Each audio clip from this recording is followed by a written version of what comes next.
Hi guys, this is a quick one about the Satnav. I've just driven back from a little mini holiday and I used the Satnav on the way.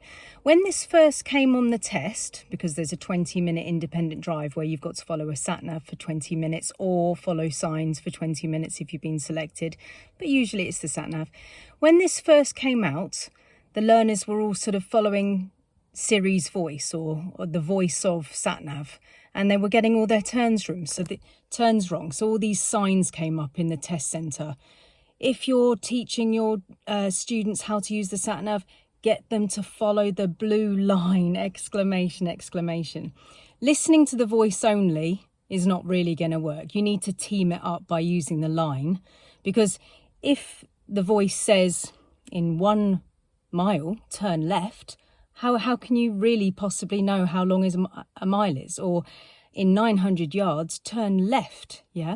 Going to be really hard. Also, they have cleverly programmed it in 900 yards, turn left. They're going to have like another turn at 400 yards. So be careful you don't signal before the first one. I've had people fail for that, right?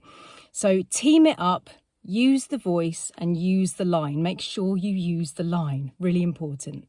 The next thing that I'm going to say is it doesn't matter if you go the wrong way safely and correctly, all right? Please don't worry about it. Even if you made every single turn wrong, if you did it correctly and safely for the way that it was supposed to be done, road marking wise and mirror wise and signal wise, it doesn't matter. It literally doesn't matter. Please don't worry about it. Just go the wrong way. Just say, oh, I'm sorry, I'm in the wrong lane. I'm going to go the wrong way for safety reasons. Honestly, if you made every single turn wrong, you'd still be fine as long as it was all safe and you did it safely, and no one around you knew that you'd done it wrong. You were in the correct lane and all the rest of it. Please don't worry. The only reason why the independent driver's on your test is so he can shut up, stop talking and stop telling you how to mirror and signal, because when he says turn left, that is a massive tip to check your mirrors to the left and signal to the left. So if he takes that away, then it's up to you to mirror and signal when you're told. The Satnav may just say, take the third exit at the roundabout. So you need to look at it. Is it at 12 o'clock? Is it past 12 o'clock?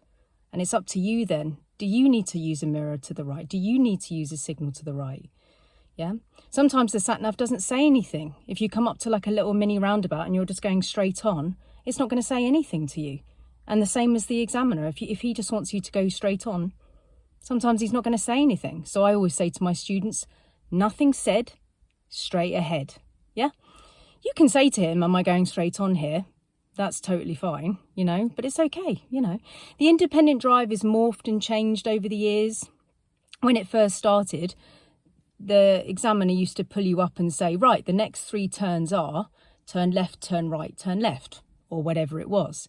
And some students would do exactly the opposite, turn right, turn left, turn right. And I remember one student, bless her, passed first time, no problem. But she did every single turn wrong because she got her left and rights mixed up. And the examiner just said to her at the end, the independent driver was very interesting, wasn't it, Becky? Yeah, and that was it. They just laughed about it and she got her licence and that was that. She now has her driving licence. She has done for many, many years. That story is probably, well, donkeys years old, that story. 10 years? I can't, whatever. I'd have to look it up actually because that was years ago. So it doesn't matter if you go the wrong way. Please don't worry about it. All he's looking for is whether you mirror and signal correctly. Team it up with the line. Now, while I'm making this video, just quickly, please be careful about using the Satnav to show you what the speed limit is. I've literally just been on the motorway myself for 2 hours and I was in a variable speed limit. I was on a mandatory 50 because of roadworks. The Satnav did not know about that. The Satnav was telling me to do 70. No, be careful. I've been following a Satnav where there's new signs saying no cars allowed this way. There's a red ring with cars and bikes in it. No cars down here. And the Satnav's like, no, you've got to go down here. And I'm like, no, I'm gonna get points on my license. I'm not going down there. And I literally had to download another Satnav. And then that Satnav told me to go down there as well. And then I had to press alternate routes. So just take it as a really nice guide that it's going to tell you where to go, but be careful about following it. You use your common sense. Look at the road markings, you know, look for the speed signs, look to see if you are allowed to go down roads, look to see if there's road closures, follow the blue line. Yeah. So yeah, but the point of this video is, if you go the wrong way, don't worry about it. I've actually heard people say, oh, I didn't know what the speed limit was down that road on my test, so I deliberately went the other way because I knew what the speed limit was on that road. Right? I'm not condoning it. I'm not saying you should do it, but like you know, it doesn't matter if you go the wrong way. It doesn't matter. Now, with that story, even though it is true, the examiner may turn you round on a roundabout and get you to go back down there anyway, or he may get you to turn around and go back that way anyway, because he may absolutely insist on it. But otherwise, you know, maybe he'll just change your route. Maybe you'll just go somewhere else, you know. I have been in the back of the car when the examiner has actually said, take the next road on the left. And the student has just not even heard, and they've just driven straight past it with no expression, nothing. They're so nervous that they haven't even heard the examiner speak. And I've seen the examiner's eyes like widen. That was weird. And then I've seen the examiner then go to a roundabout, do a U-turn, come back and then turn right into the road. So we're still going on that test route, but we've actually done it a different way, right? If your driving is safe, it's going to be all right. If no one around you knows that you've done something wrong and it's only you that's gone the wrong way, you can go into a side road and turn around and come back, right? It doesn't matter as long as everybody's safe. I know it adds time to your journey, but it's way safer than like crossing lines or swerving or panicking, you know, just go the wrong way. It's totally fine.